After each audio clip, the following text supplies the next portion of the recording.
You fail by not starting. You can't fail by starting. That's the mental shift. It's important to me, if I said that I'm on this mission, that I'm going to achieve this mission. It's just a series of checklists and process that people don't have. It's operational. There's no magic. Growing a business while also achieving like a part of your dream. How do you balance those two? From South Bend to Evansville and everywhere in between, this is Get In, the show focused on the Hoosier State and the incredible stories happening here today. I'm Nate Spengel, founder of Get Indiana, and I will be your host for today's conversation. Before we get into the episode, do you want to win a free mower? We got to talk about our friends at Indiana Farm Bureau Insurance. They're doing their Ready, Set, Mow sweepstakes. Go green, save green, enter for a chance to win an Ego self-propelled lawnmower. It's totally free. You don't have to be a client. You just have to live in the state of Indiana. All you have to do is go to the link in the show notes and you can get entered to win this mower. They're giving out 24 of them across the state of Indiana. Seriously, entirely free. You don't have to be a customer. You do have to live in Indiana, but you go to the link in our show notes. That'll take you there. You can put in your information. They're going to pick the winner early in September. This sweepstakes ends at 11:59 on August 31st. So go click it right now before we get into the episode. Click that, enter the Ready, Set, Mow sweepstakes, and you could win a self-propelled mower. All right, now let's get into today's episode. My guest today is Bryan Neale, founder of Blind Zebra, a sales coaching firm that's helped thousands of professionals learn about the art of sales. He is also the co-host of the longest running sales training show. Additionally, he's an NFL referee who officiated the Super Bowl. He's a self-taught musician who somehow finds a way to bring live piano to your keynote speeches. 100%. No, you bring keynotes into your keynotes. Well, oh my God, Nate Spengel, that was Come brilliant. on. That was brilliant. I'm really excited about this one. They're just down the road here in Indianapolis. I mean, you guys have been, you said you've been coaching sales for over 20 years?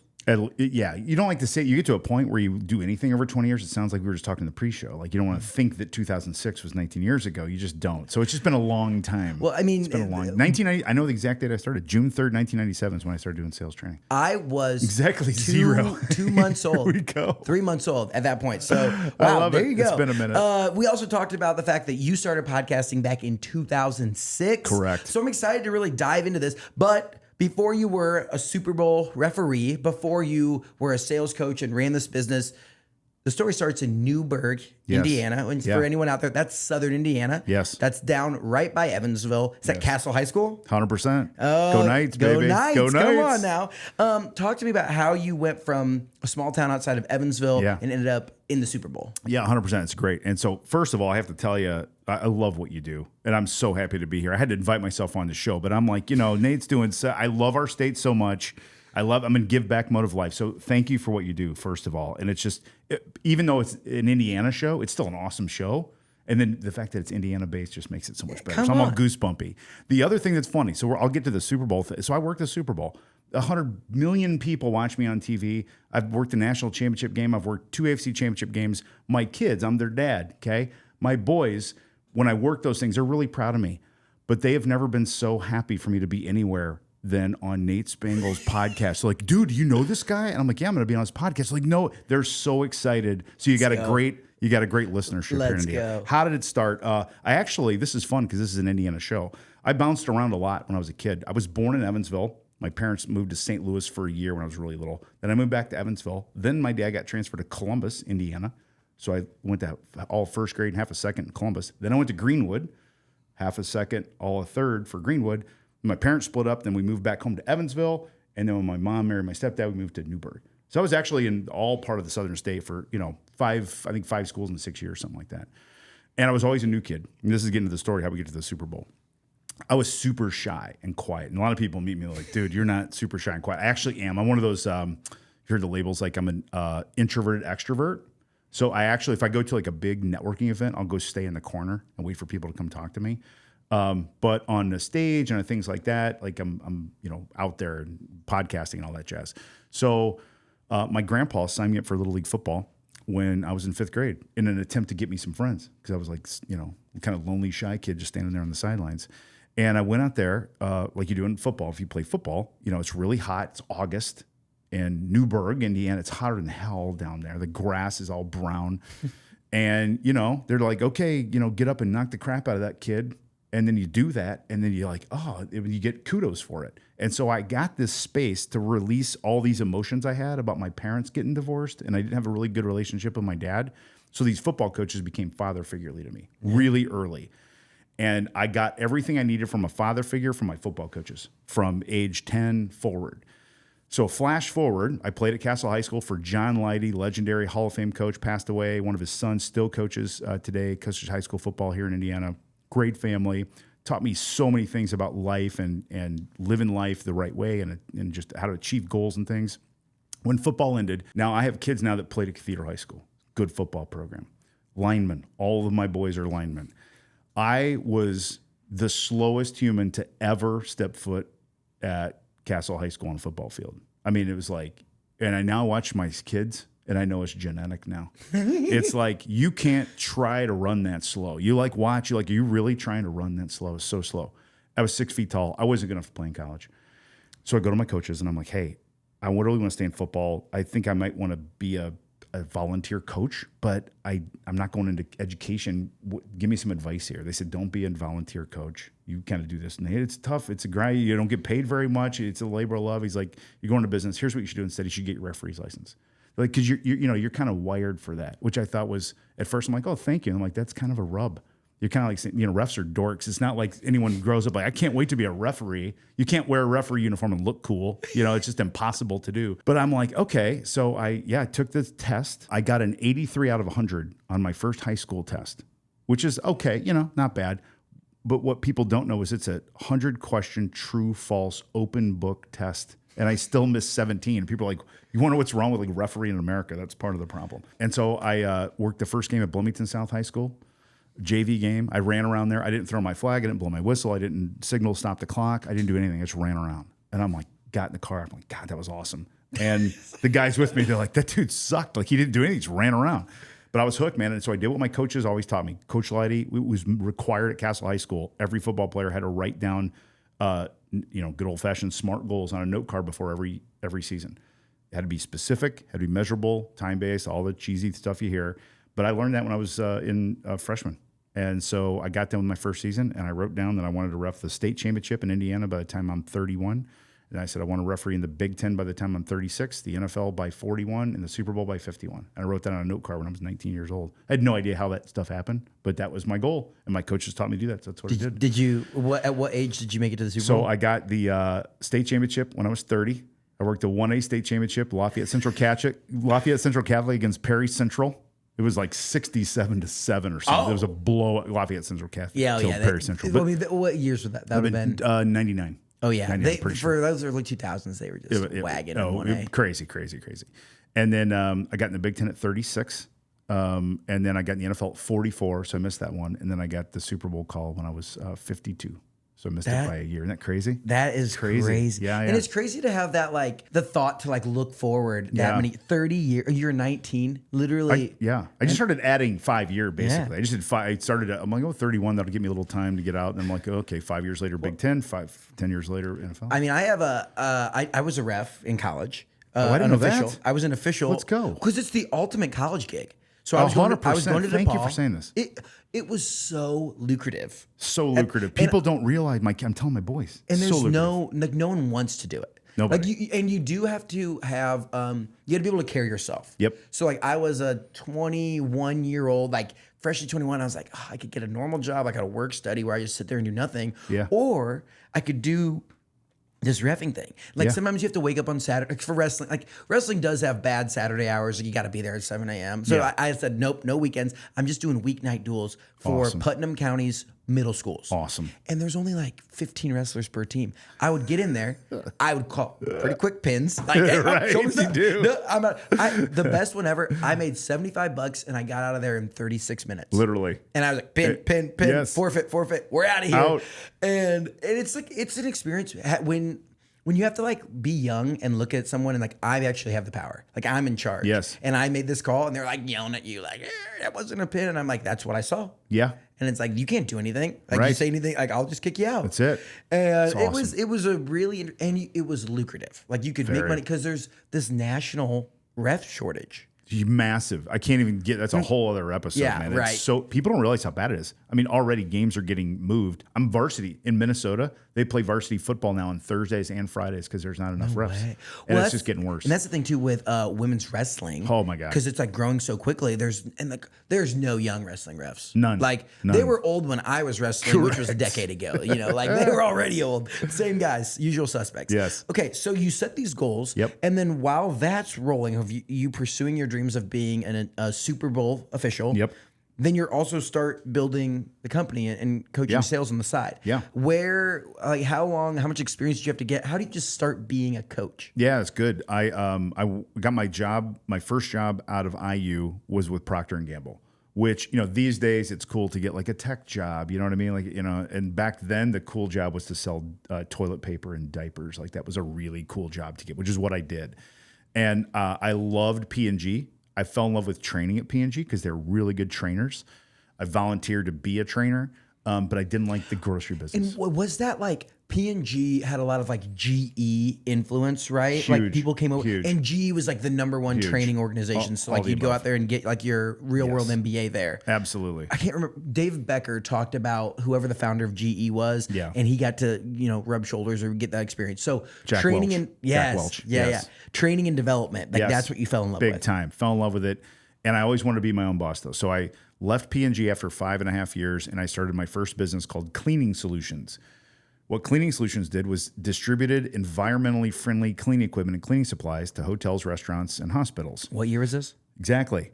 1996. It's a great idea in 2026. It's a horrible idea in 2000 or in 1996. We were actually headquartered. We had that office right across from the Vogue here, right up the street on College, in a little blue house that has a little light bulb on it. Yeah. We're in Indianapolis for those of you listening.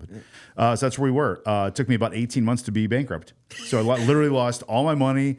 And then some. How old were you? I was 25, 26. 25, 26. Like how much money do you put in to start this company? I probably all in lost because I not only lost, but then I lived off credit cards to try to just survive. I was late on car pay. It was awful, dude. I lived in It was awful. I was always afraid. Like the newspaper guy back then would like pull in the driveway to deliver the paper, and I thought my car was getting repoed. I'd jump up from my mattress, which was on the floor back then, you know what I mean? Sweating profusely, so much stress. So probably about 30 grand, which isn't a lot of money, but when you're 25, it's all the money I had plus some. That is, and I think that perspective, especially like, you know, being young and Yes. it's like being risky. Yeah. And like being able to put it all on the line. Yes. And sometimes it doesn't work out. Like it's not always like, I No. started this company with my life savings and now I'm a multi-billionaire, right? No. So like it took 18 months. Yes. You threw 30 grand Totally in the hole. bankrupt. Yep. What do you do from there? Huge debt. So then I'm surrendered to that. Here's a great lesson that I learned. And all this stuff becomes clear when you're older. My reason to start a company was so that I could tell everybody I started a company. It had nothing to do with making money or creating something of value or giving something to the world. It was strictly ego-based, which that's why I learned my lesson, because that is not why you go into business. You don't go into business to be famous and to make a bunch of money for yourself. You go into business to serve other people and create space where other people can grow and develop and that sort of thing. If you do all that stuff, the money takes care of itself. I've said this on a few shows. Starting a business, not that hard. No. Like it's pretty easy to start a business. It really is. It's funny, isn't it? Yeah. But like growing a business and like Yes. maintaining a business, selling a business, all these other like building something that the world.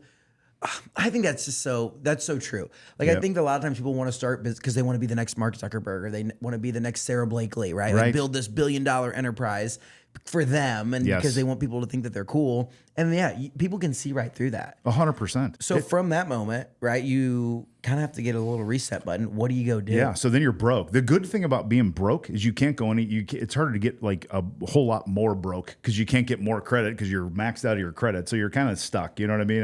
At the space where the only thing you can do is go up. So I'm doing networking like I would do, and I'm meeting with a friend of mine from college, and I said, I really love training and development, what I did at P&G, but a big company, I don't want to go back to a big company. So my girlfriend, who was also a friend of mine, who he's now married to, said she works for some guy who does sales training here in Indy for himself. His name's Bill Caskey. You should meet him. So I met Bill Caskey in April of 1997, and June 3rd, I started working with him. and been doing it ever since. Bill, he trained our sales team at Apex Benefits when I was there. Oh, for sure. Yeah. That was my first job out of school. I was an ortho I didn't know that. at Apex. Yeah, for John. I didn't know that. Yeah. So I was one of their first orphellows. I didn't know. And Bill came in and we did some work with him, and I learned, and he kind of got on my radar. Yes. So you guys started working together in June of that year. June of 1997, yeah. Was it interesting to be young and like be telling people, like training them on sales? It was impossible. It was impossible. And it wasn't impossible because it was impossible. It was impossible because I tried to make it impossible because I didn't feel confident in myself yet. And I'm trying to, but I believed in what we were teaching, but I didn't believe in myself the way that I needed to. There's a big generational thing going on here too. I'm Gen X. I was training baby boomers back then. Baby boomers are very like, I got everything figured out, that kind of way. Gen Xers are kind of like that too. Millennials love training and coaching. You know what I mean? And Gen Z, they like eat it up. You know, yeah, oh my gosh. give me the they stipends. demand it. Yeah, you I must want to be teach me better training. tomorrow Yes. than I am today. Yeah, so that's helped a ton. Both getting older has helped, but also I think the world has been open their eyes to being just more open to training and coaching and new ways to do things. So it was a grind, but like anything else, I love to do it. I struggled for 4 months, and Bill's like, "Look, man, if you can't close a deal this month, you're not going to make it." And I closed my first deal. Bill helped me close my first deal, but I closed it, and then it just sort of just kept going. Was there like a specific industry or niche that you were looking at, like starting in? Not particularly at the time. That's changed now. So I've got, you get wiser, you get older. We've gotten more niched now, but back then it was really anyone who had a B2B sales team. That's who it was, sort of anybody. And it wasn't Blind Zebra at the time. No, it was just Bukowski Training. It was Bill's company. Yeah. And I did take a stint. This happens in consulting. I'm sure you've seen this happen. One of my clients hired me to come be their national sales manager. That happens, so I did that for a little 4-year stint, and then went back with Bill. Oh, because they're like, oh, we love like the please come be our national sales manager. We want you in-house, that sort of thing. So I'm like, all right, I'm gonna go try that, and then did that for 4 years, and then came back, and then been doing this ever since. If you had to pitch coaching, like I do think a lot of younger generation type people like understand why to have a coach, why to invest in coaching, but like. Sometimes I think the feedback is like, oh, well, why don't you come sell this? Like, why don't you do this? Yeah. Like, what would your pitch to leaders out there of why they need to invest in coaching and why just maybe individuals like, oh, I'm going to run a marathon. I should get a marathon coach. Yeah. Pitch has changed because we've changed the business. So we did for years is if you think of selling as process and magic blended, I quote an old friend, Tom Searcy, who's a sales coach here. I think he quotes his dad saying that selling is 90% process and 10% magic. And the training and coaching works on the magic part. It's what to say, how to position, what's your take, what's your ability to question, handle objections, deal with people, build rapport, all that stuff. It's super important, okay? But what I've learned over these years is that the process is where people lose more than the magic. They lose in the process. So their training and coaching is like, say this angle. When they ask this, or you do a Sandler thing, reverse them, or do this thing, or whatever. Where if you just do some very fundamental, basic things, like run an efficient process that's clear with time-based steps to it, and then calendared events that are accepted by others, it works. If you follow our checklist that tells you exactly how to get a warm intro from someone on LinkedIn, instead of trying to just figure out how to do it on your own, it works. It's a checklist. All our processes now, it's called the Blind Zebra Sales Operating System. It's just a series of checklists and process that people don't have. It's operational. There's no magic to it. And how much of that too is like you think the traditional like old school salesperson is like probably not that organized. Correct. Of like, Correct. oh, I'm out there, I'm making calls, I'm doing this, but like, do you know who you called? Do you know how many? And like, how many outbound things do I need to put out there to get X amount of meetings set, to get X amount, like I think building a pipeline and like actually tracking stuff was like game changer. And it's like helped us over the last year. It is. And I think that's a piece of like people just, you don't know what you don't know. You show up and you start cold calling people, and then eventually someone says yes, and you're like, okay, cool, I'd love to meet. Yes. But like having the CRM type, the pipeline, the organization is super important. Yes, and the detailed organization. So everyone knows like, oh, I got to build my pipeline. But where our system literally tells you step by step how to do it in a warm way with all these metrics. There's a book called Traction by Gino Wickman, EOS. So we run on this EOS model. That's where I got the idea for the operating system. EOS is a generic version, non-functional to a business to help them grow with structured processes.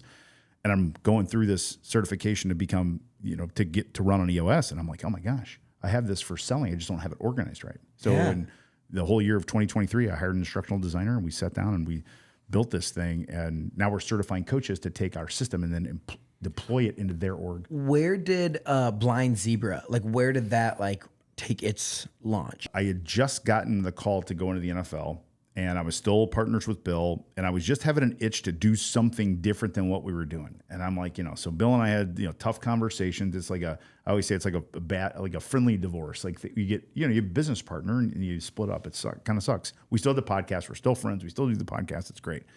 But I just wanted to put my own brand in it. And I wanted to put the referee stuff in the brand. So in 2014, I just got in the NFL. I'm like, wow, how could I say reffing in a brand? So I wrote down, I was at Hubbard and Cravens at 49th and Penn here in Indy.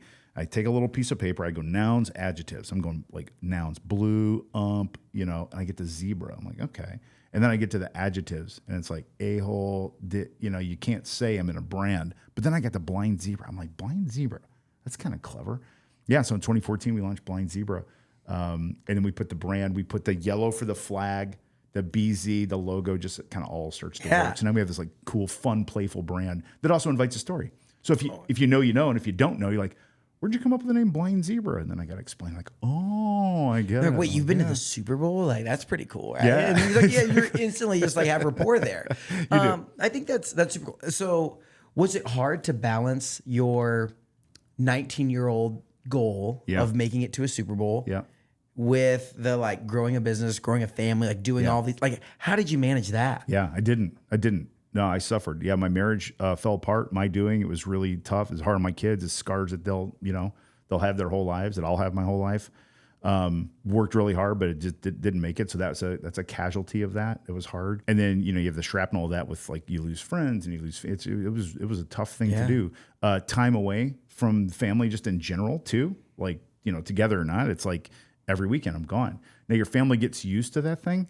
And you just don't have the time that you have that other people, that don't do things like that have with their family. And that sort of thing. You can be super intentional about things. Everyone, like Friday night Cathedral football game, 100%. And then Saturday they're going up to Notre Dame to like tailgate or whatever. Yep. And it's like I'm catching a plane 6 a.m. out of Indy in Ames, Iowa. Totally, I'm flying to Minnesota to ref a Vikings game. I get home at midnight on Sunday night, and then I grind and get up the next morning. Now, system and structure. I have this little cheeky phrase that. Discipline creates freedom. Discipline creates freedom. So my structure around my calendar and all the things I do with EOS and our operating system allow me to be super hyper productive in really short stints of time that are calendared. And so it creates space on my calendar. So Mondays are buffer days for me. So I'll come home, ease into it, stretch out a little bit because I'm really tight. My legs hurt now that I'm old after an NFL game. Even though I don't run as much as the players, I still run a lot. And I've got a really good system now. And then I'm really intentional to give my kids the experience to bring them along. My 3 boys are all getting a referee's license. We're going to be reffing our first game together, actually. We're going to ref a game together. Where at? Yeah, Cathedral. Yeah, the first, freshman game, not a varsity game. But still, it's pretty cool. Make sure it's not the Chatard game. No, it's not. We don't need. Never would I do that. There we go. That's awesome. Yeah, it's fun. That has to be a very fulfilling moment. Can't even tell you. It's like, because this has been your passion, and I think that a lot of people are probably like, dude, you're crazy. Like, why would you go? Because to get to the NFL, like, it's cool when you make it to the Super Bowl. It's cool when you make it to the NFL. Yep. But like, to get there, you probably had to do some like Indiana State games on a Saturday in Terre Haute. Oh my God. How about Duggar Seeger? Seeger versus Duggar over in the, you know what I mean? Like a section, they play by the pickup truck. They back the pickup truck, to the fence to watch the high school game. I remember it like it was yesterday. So, you're getting $40. Seeger Patriots, baby, come on. It's a thing. You did right. So, it's a thing. And all of us in the NFL especially have got those memories. You got 14 years of that. How are you good at being a ref? Like, how do you advance? This goes to anything. You play the piano, everything's the same to me with this formula. Yeah, you start off with what your goal, like what do you want to accomplish with this thing? There are a lot of really good refs who only want to do high school ball. Perfect. There are some that only want to do small college, some want to get to the Big Ten, some want to get to the NFL, and some want to get to the Super Bowl. So you start there, and then you base your behavior and your activity around what that thing is. So if you want to be a really good high school ref, you go to the high school meetings, you study the high school rule book, and that's it. If you want to be a college ref, you do that, you add that, and you just work. And man, I was hell-bent on the Super Bowl. All of it was driven by the relationship I had with my little league and high school coaches. It all goes back to that pain I had with my relationship with my dad. That's where it all starts. So the motive internally was super strong. It wasn't like, I liked football. This is fun. It wasn't that. It was much deeper than that. Not always conscious, but always deeper. And then you just do the thing. You trust in the process. I know it's cliche, and you say when you coach wrestling or anything, you trust, and usually it works out. Well, here's the piece that I think that is interesting.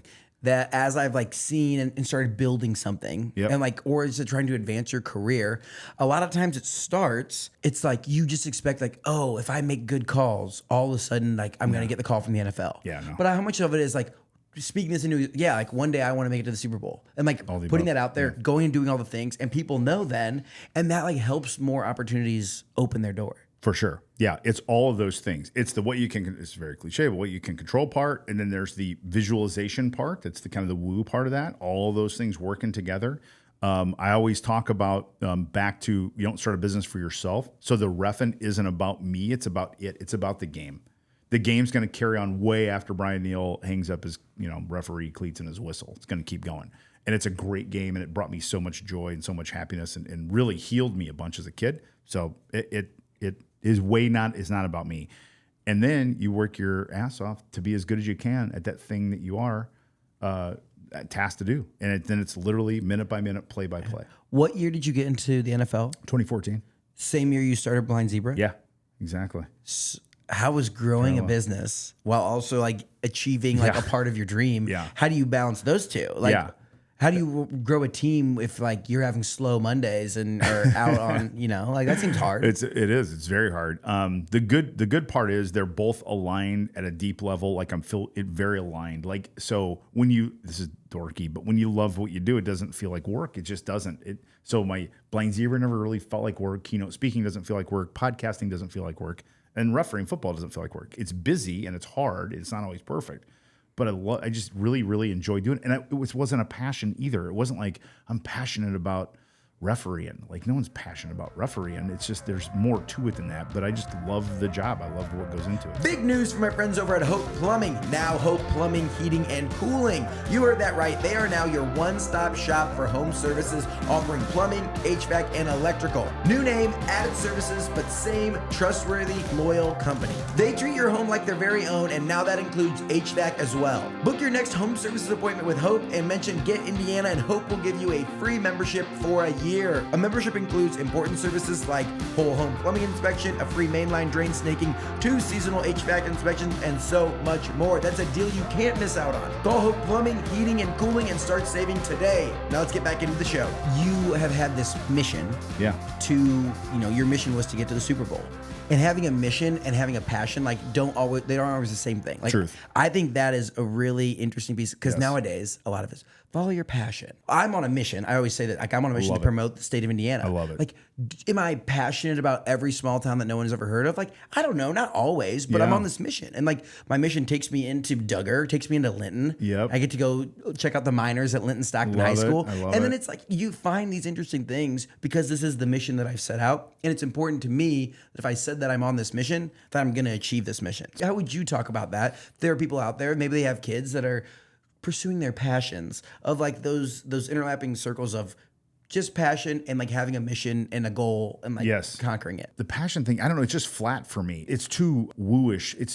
To me, it creates this thing like, oh my God, Nate gets up every day and loves his job and these, flowers and doves fly around. It's a freaking grind. It's a grind. It's really hard work. You're not passionate maybe about Swayze. You didn't wake up like, God, the most high school overtimes ever in the history of Indiana high school basketball, Swayze, Indiana, peace and plenty, little restaurant there. Like that. But then it's cool when you go do it. So you get on this, so you carry something. And if all you did was pursue your passion, if all I did was pursue my passion, like I would just be like making funny videos or whatever. Right. But it wouldn't have taken me to all these, the places that my mission takes me. Yes. And then you uncover these new things. Yes. And I think that like a lot of times, I think that especially I'm 28, like a younger generation here is like, yes, do what you're passionate about every day. And like, there's not that much growth that happens if you do what you like all the time. Totally. You got to press it. Yes. And just the grind, even like my boy, of course I go to the 500 every year. A huge fan. Like, hey, Nate's first guy in the Indy 500 this year. First guy in the infield. My boys are like, hey, you know this guy, Nate Spangle? I'm like, yeah, I know Nate. I don't know him really well, but yeah, that drives you. That's a hard work. That's a hard job. You got to go get line and throw. It's a thing, but you set out to do it and you did it. You're like first guy here. Right. That's awesome. We did it 2 years in a row now. And it's like, great. It's always cool. It's a fun story to tell. What's not fun is sleeping in your truck from 11 to 6 a.m. It's freaking awful. It's awful. It's no fun. Yeah. Okay. What I do want to talk about is one, you've been podcasting since 2006. Yeah. What was the reason behind that? Yeah. And what do you have to say about like persevering through, 19 years of that? We had a radio show on WXNT 1430 here. It's now a sports show, or sports station, was a talk station. It was on Saturdays. Bill Cassidy, I had Business 360. Nobody listens to radio. Noon to 1 Saturday, lowest rated hour of all 7 days, even like middle of the night. But they gave us the air for free. So like I was a radio geek in high school. So there's a thing called Explorers Club. It's like an offshoot of the Boy Scouts. We had a Radio's Explorers Club when I was in high school, and I was in it. There's a sports guy in town named Dave First, who was the sports director at Channel 6. He and I had these things called Mr. Microphones back in the 70s and 80s they had, where you could actually broadcast via a guy with a radio next to you. It was like old school Bluetooth. We used to broadcast our high school basketball games. I loved radio. I couldn't do the radio show anymore with Bill. Bill comes to me and says, hey, there's this thing called podcasting. Have you heard of it? I'm like, no. He's like, basically it's a radio show for iPods. I'm like, okay, let's try it. So we bought a couple microphones. We went into the conference room and just recorded a show. We made it up, Advanced Selling Podcast. We just called it what it was. And we just loved doing it. And we just enjoyed doing it. And we did it. How many episodes a week? I think we're one a week. One 15-minute episode a week, comes out every Monday and has for 19 and a half years, or 18 and a half years. It'll be 19 years in September. And we just love it. And I can look back and go, does it pay a little bit? Yeah. Over 20 years, have I made like a positive return on it? No. I just love doing it. Has it helped support a brand like Blind Zebra or sales coaching or keynote speaking? For sure. Is it good karma giving back? It's great karma. I feel so clean. Now, what's interesting, I just like we give a lot of free stuff. It's still funny too how people will complain about a podcast that's free. I don't know if you ever get that. It's unbelievable. I'm like you need to shorten the rant up a little bit in the beginning. I'm like, why don't you just press the plus 30 second 3 times and it's just funny. Anyway. Oh gosh, there's one thing the internet is full of. It is people with opinions. It's so funny, isn't it? Yeah. So we just love doing it. Now the other thing though these days, nobody knows yet what libraries of content are going to be worth.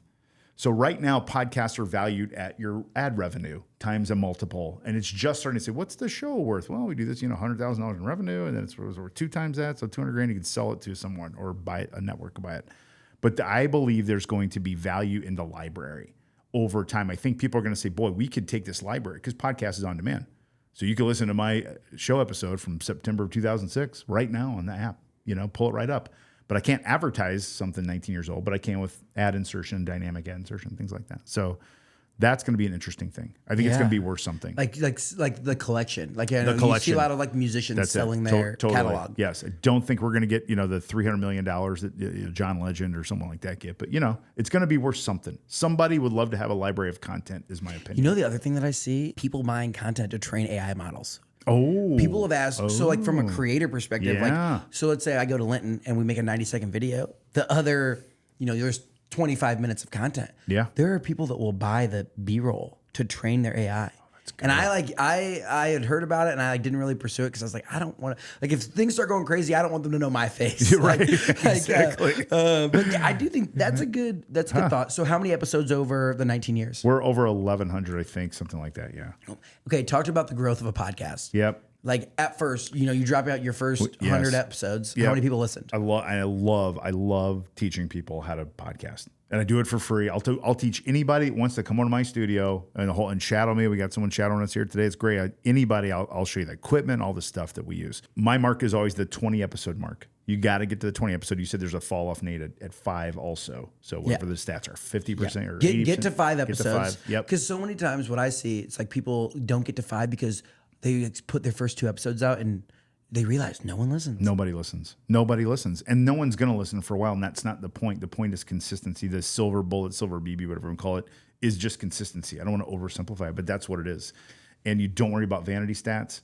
You don't worry about listens and downloads or anything. Just keep putting them out. Here's a little trick to get past the 5. I tell people, so no one knows step 1 of podcasting. If I said to you, what's the first step of a podcast? What would you say? It's a test. First step. Well, what I would say? First step. I want to start a podcast. What's the first thing I should do, Nate? What would you say? I would say record your first 5 episodes. It's good. I'm going to go before that. First thing you do is you go to Amazon, you type in podcast starter kit and hit buy now. And your podcast starter kit's $80 and it'll show up at your door. Then you got the equipment. Now you got this equipment sitting there going, okay, I've just taken a step toward my thing. Well, now it's there. I got to unwrap it and figure out how it works. It's That pretty is so simple, crazy. Right? You It's just funny. said that. So when Guy Raz came to town for Rally, I was still working at Powder Keg at the time, and I got to do 2 minutes at the end with Guy. Oh, awesome. And I literally said, what would you say to the people that have the podcast, the mic and all the stuff in their Amazon cart, but haven't pressed buy yet? And like he gave he said, just do it. Do it. And realize I think his exact phrase was, the first episode is only going to be listened to by your grandma and her cat. That's it. But then you just keep moving forward. That's it. That's all you do. So the other little trick is once you get the equipment, then you do. Now I love your next step. You got to do some little mechanics like what's the show about, who's the target audience, the length, all that jazz. Then record a show. What's great about podcasting is if you don't like the episode, just don't release it. Now here's the other part of that. What do most people say they don't like to do podcasts? What do they not like about themselves? What do they say? They don't like to hear their own voice. And I tell people, then you should never speak ever again because it's exactly how you sound. That's exactly how you sound. You don't sound that way to you, but to the rest of the world, it's exactly how you sound. Or video. Like, I don't want to do videos, man. I don't like how I look. I'm like, well, that's how you look. So you should probably just stay in the basement and never see anyone. Yeah. So get over that.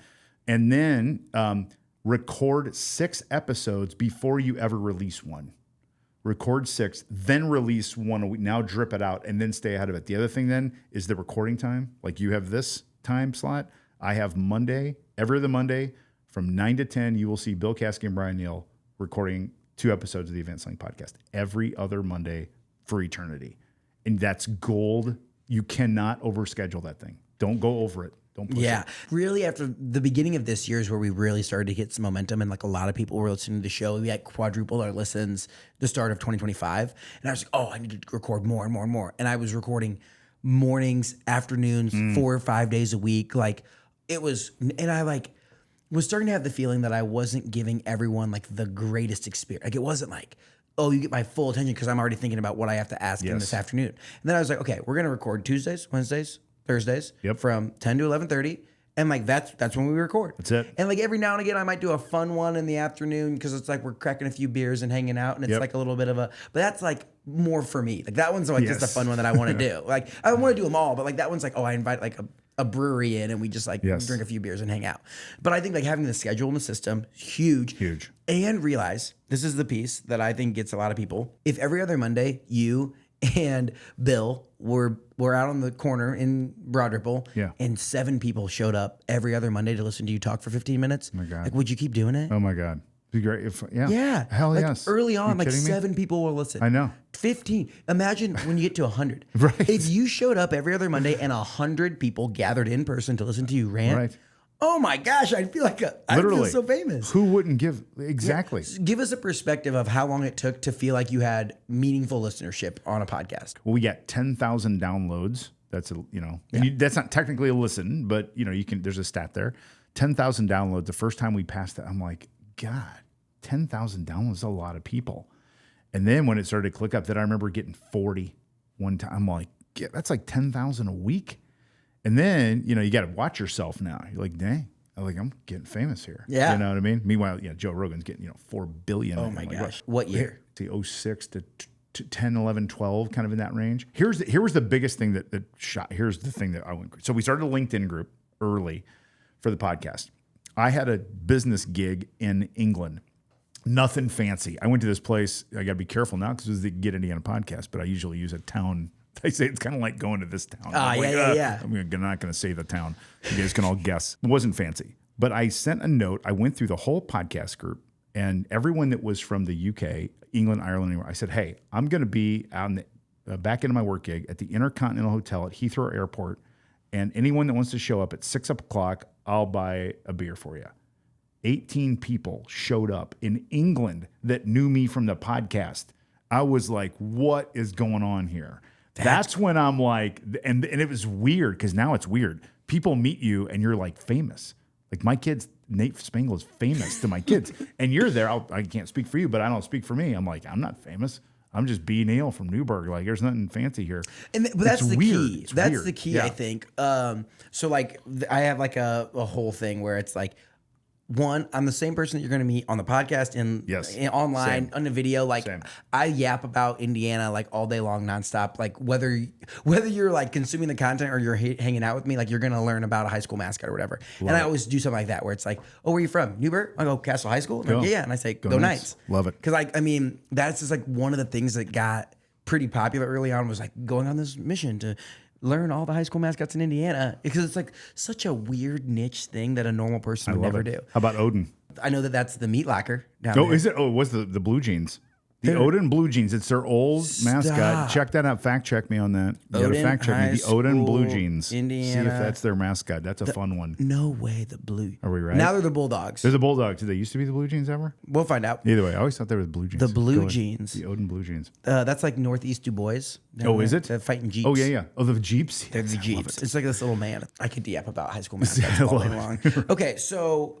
But that was how many years into the podcast where you could get 18 physical people together? That had to be like 6 or 7, I think. And here's the thing. Podcasting got more popular in Europe and Australia than it did in America early on. The listenership was higher outside of the U.S. That's kind of cool. Back then. So it was forward thinking. And the other cool thing was you had this connection to these people that you never would have had a connection for. It was fantastic. And some of them I still keep in touch with. It's just wild. And I just think 19 years, like you have to just persevere. Just keep going. It's literally all you do. Maybe check, like, I don't know. Sometimes it's like you don't even want to check the metrics until you get to 100 episodes. Obviously, if it's a business for you, you got to pay attention to your stats just from a KPI standpoint down the road. But for most people, it's not their core business. So I use it. We teach people to use it for, giving good, karma, number one. Number two is you can use it for access. So you can get access to people, this, way easier with a podcast than you can if you like cold call. No one ever, CEO, come on my podcast. They're never, like maybe 1 out of every 100 say, how many people listen to it? No, they go, oh yeah, sure. Like, everyone wants to be famous. Everybody, just for a little bit. And they just love being on a podcast. It's just different. It's fun. You get to share your story, maybe, give someone and like they can then share that, like they have like a recording, they have this piece of like their story that they had. Like I still say some of my best shows are not the ones that I've hosted, but when I've been a guest. Yeah. Because if someone has like good questions to ask and you just gotta get cooking. Yeah. Like it's just magical. It's awesome. It's really fun. It's really great. What would you say? So obviously buy your thing, but like if there are people out there that are like, I kind of want to start a podcast. I've always thought about it, but I just haven't done it. Like, what would you say? Why? Why podcast? Yeah, so that's where I go first. When I'm teaching people, so you buy the equipment first. That's step one. Step two is then I take them through this process. So you first have to answer your own question. Why do I want to do a podcast? And I will tell people, like, do you want to make money with it? Is it a hobby for you? You just want to have some fun? Do you want it for access, or do you want it to catalog content for you to repurpose for other things? And it can be multiple of those things, but those are the 4 primary buckets that you would use. Just do it for fun, do it for money, use it to get access, or use it to catalog content. Again, it could be all 4 of those, could be 1 or 2 or 3 of it, 4, but you got to get clear on that. Then you do have to structure the show a little bit and say, okay, what's who's my target audience? How long is it? Is it an interview show, or am I carrying the show? Is it a guru show, sort of thing? And then I get my recording times. Now I get the the equipment and the editing you can do on you can do it on Fiverr. I always say you can get a high school kid from North Central High School and pay him a bag of Doritos and a 2-liter of Mountain Dew, and they'll edit your podcast. You know what I mean? It's not as hard as people think. Yeah. And I think a lot of it is if you have a personality, which I feel like you do, of like, I'll just rip it. Like, we'll figure it out along the way. 100%. Right? It's like, oh, I don't like, just put it out there. The world will steer me where I need to go. Totally. And people will, I believe this too about podcasting. So the big genres, obviously true crime is a huge genre. Huge. And one of the best podcasts ever, and people, lives right or works right up the street from us. Yeah. Right here. So that's read. They read the true crime pod. They're typed and read like a book. Yeah. Okay. This kind of stuff and my stuff, we want authenticity. We want the ums and uhs and I lost my train of thoughts and things, because that humanizes you. And you're in someone's ear, you're in their AirPods.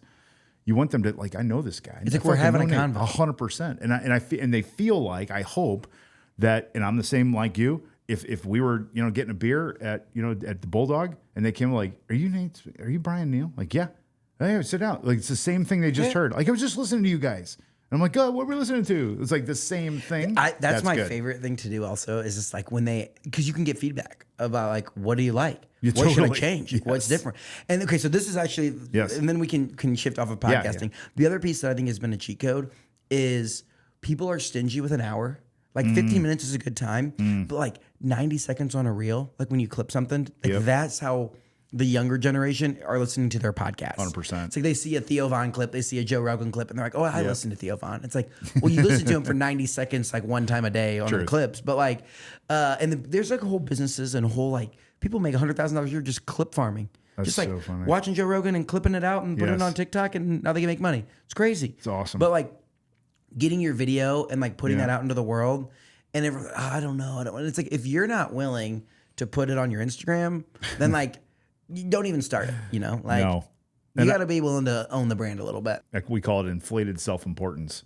Inflated self-importance. You think that you're going to put something up and everyone's going to give a shit about that? Like, no one's going to care. You're not that important. You know what I mean? They're just going to blow by you. It's not like you're going to put something up and you put a video on LinkedIn like, oh my God, did you see Nate's video on LinkedIn? Like everyone shut it down. Defriend. Like, unless, you know, there's some certain subjects that you don't want to steer, but steer clear of those, and who cares? They're going to fly right by you. Think about the last time you like saw that video and was like, oh my gosh. Never. I'll defriend. What was the, I think I saw maybe Jesse or someone put it out where it was like, at 24, I was worried about what other people thought. And then at 30, I didn't care about what other people thought. And at 40, I realized no one was thinking about me anyway. The whole time. Right? The whole time. No one cares. They just don't care. Dude. I do want to talk through like specific. Okay. So obviously you've been coaching sales for a long time. Yep. Let's say there are people out there. One of the key things to starting a business that people have told me for years and that I really gravitated towards was learn how to sell. Yeah. You know, like whether it's selling your vision to employees, like as a kind of the HR function, you're recruiting people over, or you're obviously selling and bringing in revenue, you're retaining, you're keeping your customer, like selling is important. Yes.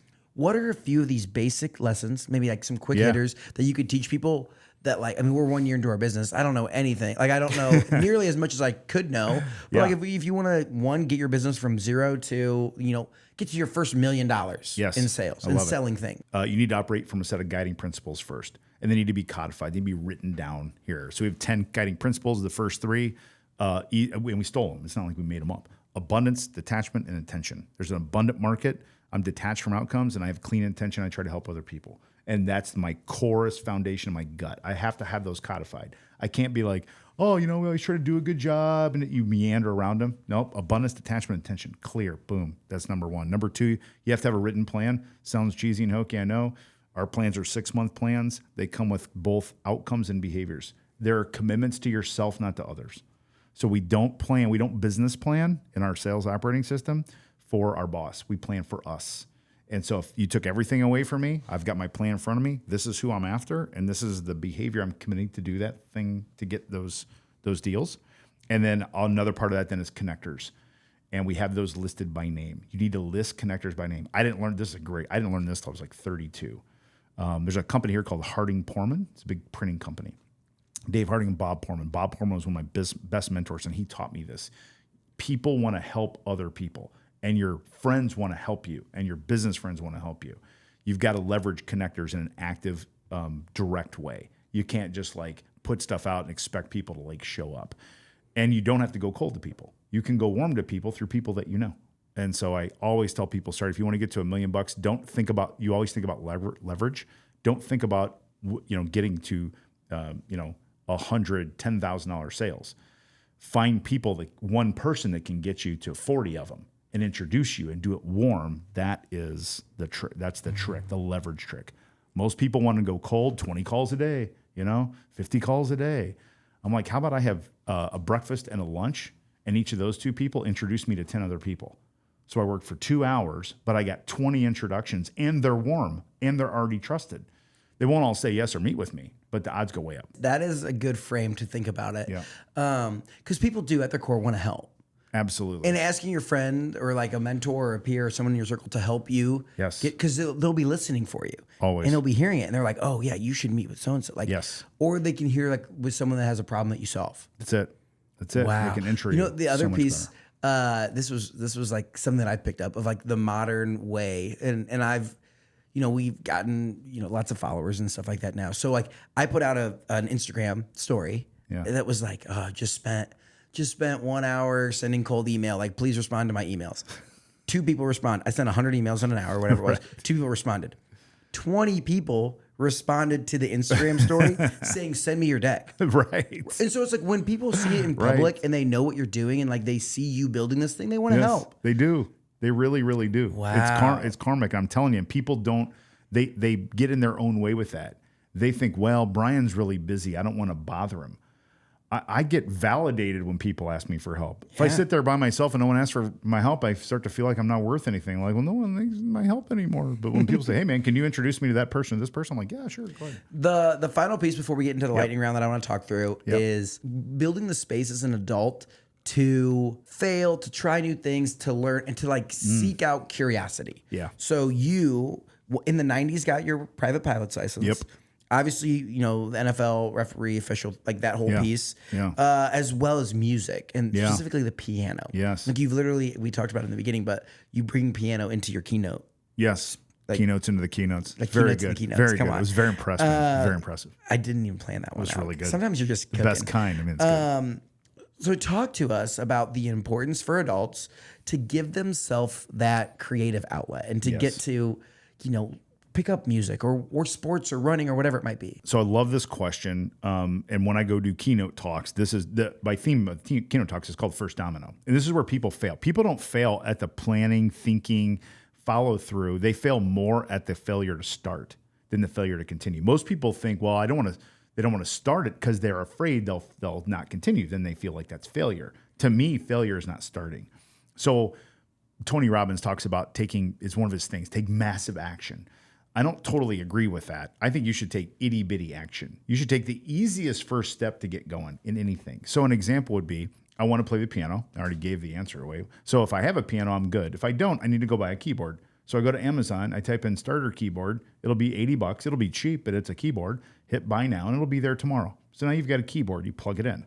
The next thing you do is you go to Google and you type in piano for beginners. Or piano playing, how to play the piano I've never played before. Tell it like you do ChatGPT. Tell it what's going on.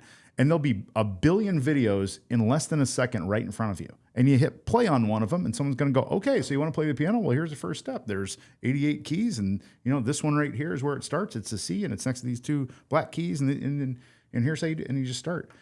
And then you just go. When I give a keynote speech, I do this. I call it First Domino. I'm not going to give away all I do, but one of the things I did for the first time was I had someone in a crowd of 600 people that wanted to learn how to play the piano. I'd never done this before. It worked, thank God. I brought her up on stage. I'm like, you never played piano before? I'm like, no, I'm going to teach you how to play piano right in front of all these people. We played Lean On Me, and then all of a sudden the crowd started singing, Lean on me when you're... I was like, what is happening here? First, exactly. Friend. But it's real easy to play, and I just taught her, and I was right there with her. And then she can never not do that. You can't fail is the point. You fail by not starting. You can't fail by starting. You cannot fail by starting. That's the mental shift that has to go. And then it's just taking those first steps and then just doing it. Once you do it the first time, there are a lot of people in the world that are really good at starting like that first one. Because it's fun and it's new and it's exciting. You know, like buying the piano and playing for 20 minutes or whatever. Yes. But like day two, it just gets progressively harder to keep picking up to like ever get to any sort of mastery. Yeah. So where's the balance between like just being the person that's like a constant starter, but never like a finisher or even like a continuer? Yeah. What would you say there? What's the advice? Back to the original question of what's my why. So I heard the word mastery. So I never have said I want to master the piano. I don't fly anymore. I wanted to get my pilot's license and I didn't. I didn't want to become a proficient commercially licensed pilot or anything. I didn't want to fly stunt planes. I didn't want to fly instrument rating. I wanted to get my pilot's license and I did. And that's it. So it starts with that. What do I want to do? Not everything has to be mastery. If I want to start running, I don't have to run a mini marathon. I just want to be able to run 2 miles at any one point in time in my life. That's all I ever want. So I just learn how to get to that point. So it starts with the definition of what you want that thing to be. Oh, I love start that. With. See what I mean? That's really smart. Because a lot of times, even whether it's podcast, content, could be running, piano, it's like, oh, I want to learn how to play Lean On Me. That's the first notch, the first goal. That's it. And once you get there, then you're like, you know what? I would like to play like a couple more songs. Because too often people get like, I want to learn to play the piano, so they think they have to be Beethoven. Yes. I want to start a podcast. They think they have to be Joe Rogan. Right. I want to post on Instagram. They think they have to be Ashley Flowers and have 500,000 followers, you know? And it's like, well, you get too lost in trying to be bigger than what you are. Yes. That you never even get to 1,000 followers. Yeah. Or never get to 100 listens. Yes. Or you never get to learn to play one song because you're too busy trying to play all 7 concertos or whatever. That's it. You just don't, and that's not required. Being a master at something I started is not required. That's a decision that you make.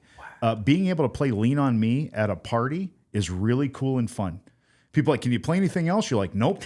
I just play Lean on Me, and that's it. Dude, that was awesome. You know, he was the king of this. One time per night, like every night we'd have a fraternity party. Yeah, he would play the Office theme song. Right, and he'd get so fantastic. many. And then he goes from there, and his only other song was Chopsticks. That's it. He's nothing else. But everybody that you knew and knew him remembers him as the guy who could play the theme to The Office on the piano. Yeah. Every one of them could. And that's awesome. And they would say like, yeah, Dom plays piano. Totally, exactly. Like, yeah, he plays piano. Like, well, he's not very good. He only no one says that. No. Like, well, he's not very talented. Or he plays, he plays the Office theme, but not very well. So chopping that up, these goals, and just like what you did, where it was like, I'm gonna be a high school ref, and then I'm gonna get to the state championship, the Big Ten, the national championship, the Super Bowl, and you make it. If you would have just set out from the beginning and only said like, I want to be a Super Bowl ref. Like you wouldn't have taken the steps in between. Correct. It had to, the things in between. Even like let's take back to the piano playing a little bit. Maybe you want to play a certain song. Now I can read music for trumpet, but I can't read music for piano. If you put piano sheet music in front of me, it's absolutely foreign to me. I have no idea. I know where the notes are and stuff. I just play chords. But I wanted to be able to play chords to any song. So now what I'm starting to do is I'm learning like new chords. Like I'm interested in kind of like jazz chords. I don't really understand them well, so I'm using TikTok and YouTube to do how I learned the other ones. The other thing I think that we could put 2 things together here. Let's say you have a new skill. Yeah. Whether it's running, whether it's piano, it could be anything, time bound. Like, hey, 15 minutes once a week, I'm going to spend with YouTube in front playing the piano. Or I'm going to run 20 minutes twice a week. Yes. And like give yourself this, and it's like, it is like a non-negotiable thing. It's like I'm gonna have my computer out and it's just gonna be on YouTube. I'm not texting. I'm just giving this the time, and it's every Monday afternoon. Yes, your calendar tells you everything. Or even one step crazier. Yeah. If you want to make sure you hold yourself accountable, spend the whatever it is on 3 months worth of piano lessons. Like once a week. If you have an investment in it, you're gonna make something happen. Yeah. If you have a run club. Like you're going to show up for Run Club. That's it. Interesting. Yeah. You record yourself playing piano and say, okay, Nate's going to be my my piano accountability partner. And so I'm going to learn to play these 3 chords, and I'm going to voice memo them, which is totally free on your phone. Voice memo. I'm going to send it to you every Thursday night, let you hear where I'm just, That was the biggest thing. Like, I'm just really big on fulfilling your word. Like you want to keep your word to people, right? Yep. And so it was like when I told my friends we were doing an Ironman, like we all agreed on it. Awesome. And it was like, I remember we trained, it was a New Year's resolution, and we did the Ironman in April. So like I didn't know. You did an Ironman? Yeah. Bro. It was wild. Intense. I gave up my a large point of my life for those 4 months. But I remember one night in specific, in the morning, I had told my buddies, like, oh yeah, we're all getting 10 miles. And it's one of those days where just life happens. Yeah. And it was 10 p.m. Wow. It was 10 p.m. I got home and they put it in the group chat like, hey, I didn't see your receipts. Like you didn't get 10 miles in. Oh. And I was like, I was literally typing out like, I'll do it tomorrow. It's like, no excuses. And I literally went and got 10 miles in on the Monon. See? Because I told my friends that I would do it. Yes. And they just held me accountable to it. That's it. So shout out Bryce, Andy, the you, real homies. Man. That's so impressive. I don't know. I've never done that. But my friends that have, that is one of the most amazing life accomplishments ever. And it all started with an idea like we're going to do a marathon, Ironman. I read this thing from, let's say it's marathon or whatever it is, like all these little fitness things or whatever. Yeah. More people are millionaires than ever in a marathon. No kidding. You are closer. Like if you're just sitting there on your couch, more people have made or have $1 million net worth or whatever, are millionaires than have finished a full marathon. That's wild. Yeah. Because it's like less than 1% of the population. What's the Ironman version? Oh gosh. I can't imagine. Yeah. I mean, I have needle stuff. It's nuts. But it was fun. It was like one of those like 7 or whatever, how many hours, 14 hours of pain and suffering. But you get to the other side and you're like, yeah, it's done. It's over. Did you get ink? Did you get ink? Oh no. Yeah, I finished it and I said, which like no offense to anyone out there that has the Ironman tattoo. Yeah. All respect, because some people, like that's their pinnacle. It's a thing. I said, if this is the coolest thing I ever do in my life, I have failed. You're no, But like that's just because that's like I'm on to the next thing. Check. Like that's what I'm here for. Amazing. We've come to the end of the show where we have a couple fun lightning round questions and just different things to talk through. Yep. The first one, This question is brought to you by our friends at JC Hart. They're a leader in creating enjoyable living experiences at apartment communities all across Indiana and beyond. Check them out at homeisjchart.com. My question for you, Bryan, why do you call Indiana home? It's where I was born and raised. I go to lots of other cool places for the NFL, for work. I travel a ton. I stay in nice hotels. I go to fun, fancy places to eat, and I go to cool. I went to fishing in Canada a few weeks ago, and home is home. Nothing brings together the people, community, hard work ethic, fun, enjoyable, all the things that Hoosiers do. And this Hoosier hospitality, I know people are like, but it's a real thing. When you go places, people absolutely that have been here, they get it. It's a thing you can't describe until you experience it. And I'm never leaving. I love this place so much. Bang. Okay, what's your go-to pump-up song before a big NFL game? My daughter, Anna Neale, she makes a playlist for me every year, and she's 23, just graduated from college. That's one of our little things, father-daughter things. So she makes a playlist. She puts in like my music, so a little bit of 80s and 90s and some rap for old school rap stuff, and then she puts in some new stuff that a younger generation would like, and it's like a tradition that we have. Yeah, so that's really fun. And it's got everything. But Knock Knock by Mac Miller would be my fave. 1, 2, 3, oh my God. I love that song so much. Okay. I like that. Yeah. Favorite Indiana comfort food? Well, I'm going to go pork tenderloin, like Indiana-wise, and then I'm repping my Pizza King hat today, and I'm talking Pizza King, Newburgh only, Pizza King Stromboli. Newburgh Pizza King Stromboli. Full stop, stamp the tape. Newburgh Pizza King Stromboli. If you know, you know. People that are from there know what I'm talking about. You get a Stromboli anywhere else, either Pizza King, it's not the same. Newburgh Pizza King Stromboli. That is a sick hat. Stupid good. Where did you get that hat? It's not that vintage. I wish it was. United States of Indiana. Of course you did. Of course I did. Those guys rock. They're so great. Oh, yeah. If you could refer anyone listening to one specific podcast episode that you've recorded, what would it be? So I did one called the interview with my favorite salesperson. I interviewed my daughter when she was 9 years old and she was selling Girl Scout cookies. This is my favorite episode. The next best episode would be anything. If you go to a podcast app, Advanced Link podcast app, and you can search this, the podcast app's free, and you type in the word abundance or detachment. Anything that talks about the guiding principles is my favorite episode. Guiding principles, abundance or detachment. Yeah, I think that's good. I think detachment is a really, like, that one just resonates with me because being cool to be like, yeah, I don't need this. Yeah. Like it's not going to, like, And they're either going to say yes or no. It's just like we overthink these things. And Favorite NFL stadium to officiate in? I love going to the iconic, to a Green Bay type place or a Kansas City that has kind of an iconic feel to it. The new ones are shows. You know what I mean? They're like really, really big. I'm a real football purist around college football, though. Like I loved Penn State was my favorite place to go. It's just such a real collegiate football atmosphere. Whiteout? Was my favorite. Was it the whiteout game? I did a whiteout game, yeah. Illinois at Penn State, maybe 07 maybe. Was that awesome? It rained. It was so awesome. It's one of my bucket list things to take my kids to. Yeah. Oh my gosh. Who's the hardest on the officials? Oh, everybody's kind of the same. I mean, it's like was there a time where you just got MF'd like no other that just like sticks out? Yeah, reffing sixth grade Little League football in Bloomington, Indiana, by the moms. I mean, let's call that what it is. Dude, that's it's the worst. Honestly, I'm telling you, that's so get chased out to my car. Yeah, like you better watch out. Totally.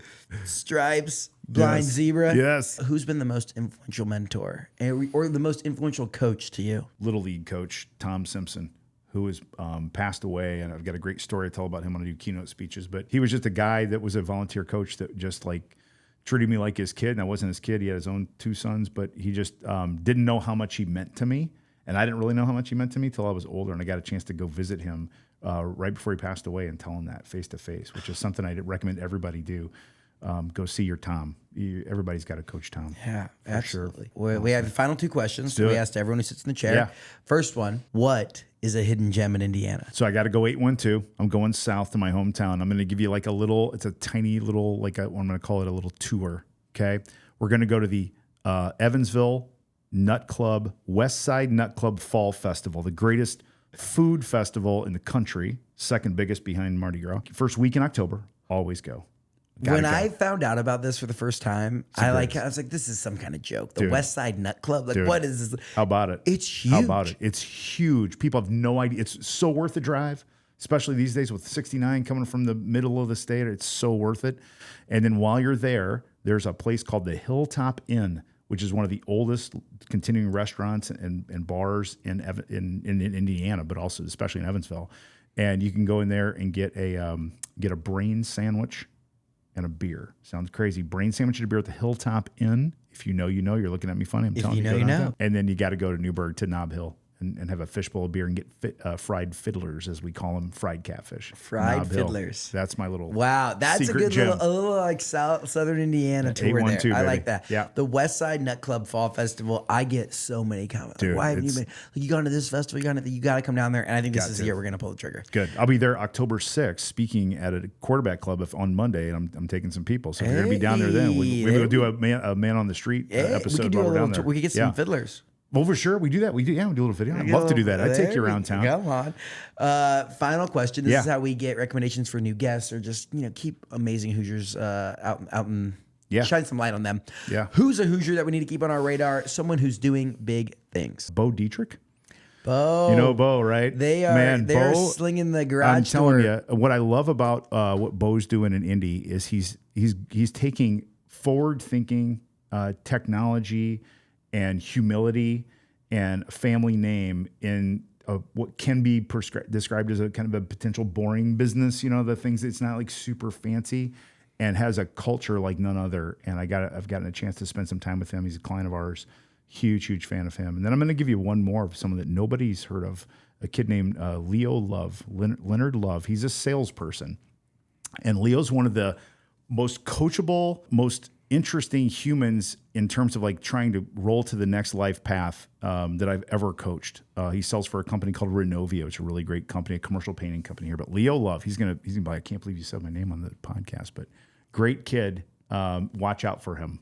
Watch out for him. Leo Love, Leonard Love. Go connect with him on LinkedIn. I love that. And just wait. That kid's in for really, really big things. Heck yeah.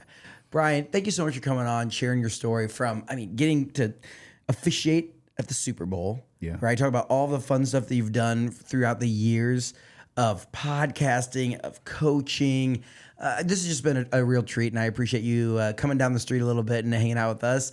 If people want to connect with you, if they want to learn more about speaking, all the engagements, so how can they find you? Yeah. You can send us an email, bzsos@blind-zebra.com. You got to put the dash in there. I actually made up a jingle on my podcast. I go, bzsos@blind-zebra.com.